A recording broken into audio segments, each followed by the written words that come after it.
Jens Munk, 1579 to 1628, was a Danish explorer, sailor, and navigator whose daring but tragic attempt to find the elusive Northwest Passage remains one of the most remarkable, albeit disastrous, tales of Arctic exploration.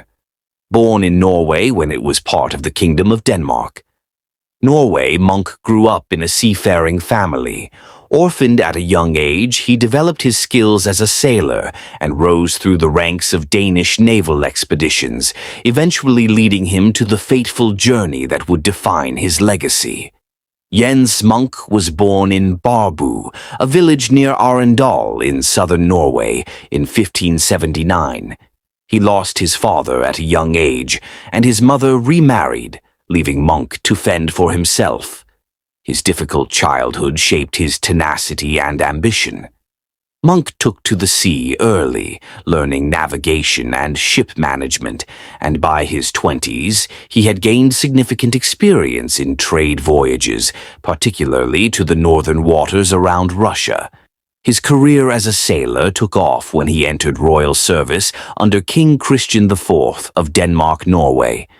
By this time, the idea of discovering the Northwest Passage, a potential sea route through the Arctic that would connect the Atlantic and Pacific Oceans, had captured the imaginations of European monarchs. Finding this passage promised great wealth through direct access to the lucrative trade routes with China and India. The problem was that no one had been able to navigate it successfully due to the harsh Arctic environment. In 1619, King Christian IV tasked Munk with leading an expedition to locate the Northwest Passage. The king had high hopes for the venture, seeing it as a way to increase Denmark's prominence on the global stage. Munk was given command of 2 ships, the larger Unicorn and a smaller sloop named Lamprey. Together, they carried a crew of 64 men, including sailors, officers, and merchants. Munk's mission was to find the passage, sail through it, and return with news of success. His fleet set sail from Copenhagen in May 1619, heading westward across the Atlantic. They passed through the waters of Iceland and Greenland, ultimately reaching the entrance to Hudson Bay in present-day Canada, where Munk believed the passage would be located. His ships navigated through treacherous waters, full of ice floes and rough seas. By late summer, the expedition entered Hudson Bay and began exploring its shores, but no passage to the Pacific could be found. By September 1619, as winter approached, it became clear that Munk and his crew would not be able to return before the harsh Arctic winter set in. The sea began to freeze, trapping the Unicorn and Lamprey in the ice. Munk had no choice but to anchor near the mouth of what is now known as the Churchill River in northern Manitoba. The crew prepared to winter over in this hostile environment, expecting to resume their search once the ice melted the following spring. But the challenges they faced were far more severe than they had anticipated. The Arctic winter was brutal, with freezing temperatures, dwindling supplies, and nearly constant darkness. Worse still, the crew was unprepared for the nutritional toll the lack of fresh food would take. Scurvy, a disease caused by vitamin C deficiency, soon swept through the camp, causing debilitating symptoms like fatigue, bleeding gums, and joint pain. As the long winter dragged on, conditions grew increasingly desperate. Munk's men had exhausted their provisions, and their attempts to hunt local wildlife or fish through the ice were largely unsuccessful. Scurvy and starvation decimated the crew. By the time spring arrived in June 1620, only 3 men were still alive out of the original 64 who had set sail. Munk himself suffered severely from scurvy, but somehow managed to survive. After months of starvation and illness, he made the difficult decision to abandon one of the ships.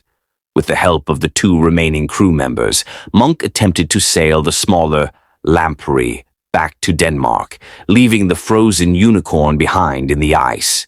The 3 men were in a desperate state, barely clinging to life as they sailed southward. Incredibly, Munk managed to navigate the dangerous waters of Hudson Bay and return to the open Atlantic.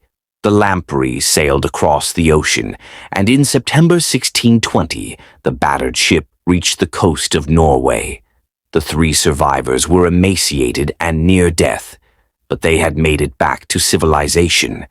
When Munk returned to Denmark, he was hailed as a hero for his perseverance, though the expedition itself had been a catastrophic failure.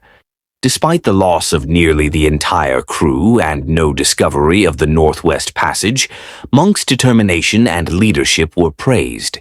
He documented his experiences in a detailed journal, which provides a vivid and harrowing account of the suffering and survival of the ill-fated crew. Although Jens Munk did not find the Northwest Passage, his expedition remains a testament to the dangers and hardships faced by early Arctic explorers. His journal, Navigatio Septentrionalis, became an important source of knowledge about the harsh conditions of the Canadian Arctic and contributed to future exploration efforts.